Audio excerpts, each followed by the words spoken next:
Well, that mission is important because of the significance of our sites. And it's not just the sites, but it's the history that they represent as well.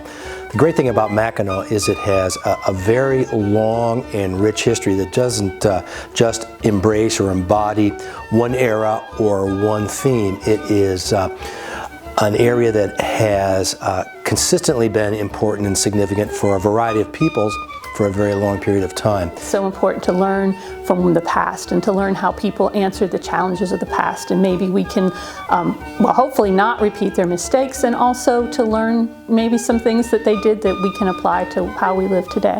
It's important because, you know, Mackinac is the kind of the jewel of Michigan. It's the, you know, it's the where things, you know, where the world began for, you know, some people, and you know, so it's important to tell these stories and to remember, you know, the way things were, and to be able to present these stories in a certain way that make them interesting, make them enjoyable for people to learn.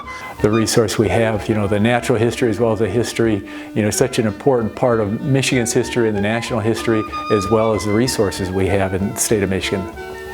Well, history is so important, and you know, for everybody. If we don't preserve that, who's going to? We need to make sure that we have it for our children, and when you have children, you really want to preserve everything so that they'll have it too.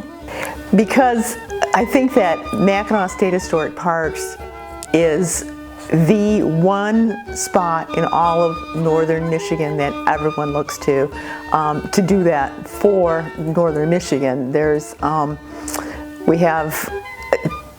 collect things from all over, and we need to do that for the people of northern Michigan. It's really a good idea to know where we're coming from, and connecting with people through the stories that we tell can help them understand that a little bit more and maybe make better decisions in the future. It is a unique place. You know, there are things here that you'll not find anywhere else. You know, the level of preservation of our historic landscape, both buildings and the natural environment, and even culturally, is pretty high. So that's something that's interesting. And so because it has such a rich and important history, and because there's so many of the physical remnants of that history still here, we have a wonderful mission, a wonderful stewardship responsibility of taking care of those properties and then learning about and presenting that history to the public through the exciting stories that are part of our past.